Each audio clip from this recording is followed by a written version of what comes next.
Alexis Kukier, bonjour. Bonjour. Vous êtes docteur en philosophie, chercheur associé au laboratoire Sophiapol de Paris-Nanterre et directeur du programme Travail et démocratie au Collège international de philosophie. Vous avez publié récemment 2 ouvrages, Le travail démocratique, paru au PUF, et plus récemment encore, Qu'est-ce que le travail aux éditions Vrin. Alors la première question toute simple que j'aurais envie de vous poser, c'est, vous n'êtes pas le seul à vous poser aussi aujourd'hui cette question, est-ce qu'il n'y a pas un effet de mode autour de cette interrogation sur qu'est-ce que le travail? Alors je ne parlerai pas pour ma part d'effets de mode, mais plutôt d'un enjeu de société qui est rentré récemment dans les radars de la recherche universitaire. Parlant d'enjeux sociaux qui entrent dans la recherche, je fais référence par exemple à des publications récentes sur la souffrance au travail, sur les normes du travail liées aux réformes successives de la législation du travail, mais aussi à des publications plus originales récemment sur ce qu'on a appelé les nouvelles frontières du travail liées aux plateformes numériques ou à ce qu'on appelle le travail du consommateur, ou encore un ensemble de livres sur les rapports entre travail et citoyenneté. Cet ouvrage est d'abord un ouvrage philosophique et destiné aux étudiants et jeunes chercheurs, mais intervient aussi dans le cadre de ces publications pour répondre pourquoi poser aujourd'hui la question « Qu'est-ce que le travail ?» C'est une question éminemment politique, à l'heure où, d'une part, donner du sens à son travail, c'est ce que montrent les témoignages sociologiques et les enquêtes, est de plus en plus difficile, et où c'est aussi les effets dévastateurs du régime du travail aujourd'hui sur la nature, sur la santé, deviennent de plus en plus des questions politiques. Donc voilà, qu'est-ce que le travail? Enjeu théorique, mais aussi éminemment politique. À propos de politique, il est souvent question de réformer le Code du travail. Il y a une véritable frénésie autour de ça. Qu'est-ce que comment le philosophe voit cette frénésie autour de la réforme du Code du travail? Alors, le philosophe a d'abord une préoccupation historique, donc pourra rappeler, c'est ce que je fais un petit peu dans ces 2 ouvrages, que cette frénésie de réforme, c'est une vieille histoire. Au nom de l'esprit d'entreprise ou des lois du capitalisme. En fait, depuis le 19e siècle, il y a une confrontation entre ceux qui veulent réformer, ou plutôt former un code du travail pour les intérêts des travailleurs, des salariés. Oui, parce que là, aujourd'hui, réformer, en fait, c'est plutôt démanteler en réalité. L'enlever, le réduire tout au moins. Ça, tout à fait. Et ça, c'est vraiment une histoire très ancienne depuis le 19e siècle. L'analyse juridique aussi, pour faire référence aux travaux d'Alain Supiot au Collège de France, montre aussi que le cœur même du Code du travail en France, c'est, comme il le dit, de civiliser le pouvoir patronal, c'est-à-dire dans l'entreprise d'intervenir pour limiter la toute-puissance du patron face aux salariés.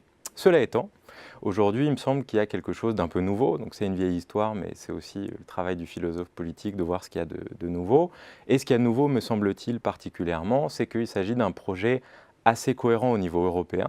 Donc si on fait référence à des textes du Conseil ou de la Commission, par exemple, moderniser le droit du travail pour relever les défis du XXIe siècle, il s'agit très clairement, je cite de mémoire, de supprimer les seuils réglementaires du droit du travail pour abaisser le coût du travail, comme on dit dans ce genre de documents, et pour améliorer les marges de bénéficiaires des entreprises. Et alors là, le travail du philosophe est de faire une critique de ce qu'il peut y avoir d'idéologique ou de non fondé. Coût du travail, ça n'a pas de sens à mon avis d'un point de vue économique, et améliorer les marges bénéficiaires des entreprises, ce n'est absolument pas incompatible avec un droit du travail protecteur du salarié, et voir si c'est complètement dérégulé, c'est au détriment de la qualité du travail, de la qualité des conditions de travail.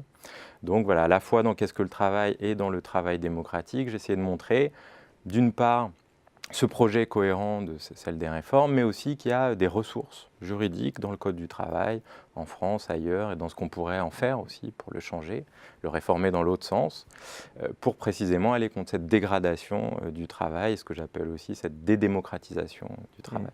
Alors il y a d'autres chercheurs qui travaillent sur si je puis dire, sur ce sujet du travail, justement, en sciences sociales, etc.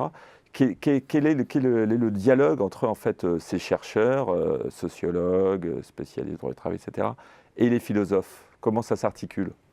Alors, dans Qu'est-ce que le travail, par exemple, dans cet ouvrage spécifique, ce que j'ai essayé de faire à partir de ce dialogue, qui est tout à fait central dans mes travaux, c'est de corriger ce qu'il y a d'insuffisant dans les conceptions philosophiques classiques du travail. Donc c'est une première chose qu'on peut faire à partir de la sociologie, à partir de la psychologie du travail. On peut par exemple critiquer le caractère asocial, insuffisamment attentif aux rapports sociaux, de concurrence, de coopération dans l'entreprise. Les conceptions philosophiques du travail sont souvent naturalistes ou technicistes et on oublie un peu que ce sont d'abord des relations sociales. Mais une autre chose qu'on peut faire aussi, c'est précisément critiquer non pas ces conceptions philosophiques à proprement parler, mais ce que j'appelle l'économicisme, à partir des sciences sociales, c'est-à-dire oublier que le travail, c'est pas simplement une fonction économique, produire des biens, des services, de la valeur, des richesses. C'est l'homme est en jeu. Voilà, mais une fonction humaine, mais aussi sociale. Donc la deuxième partie du livre analyse précisément les fonctions sociales, comme je les appelle, d'individualisation, de régulation, d'intégration du travail. Deuxième chose à dire assez rapidement, c'est que la philosophie sociale que je pratique, précisément, part toujours des enquêtes des sciences humaines et sociales et cherche à clarifier les concepts et les normes dans un dialogue qui est vraiment fondateur pour ce type de philosophie. C'est pas le philosophe éthéré, c'est un philosophe qui dialogue avec la réalité et qui vraiment part en premier d'une discussion précise des résultats et des recherches en sciences humaines et sociales. Très bien. Alexis Fouquier, merci. Je vous remercie. Et à bientôt peut-être. Merci.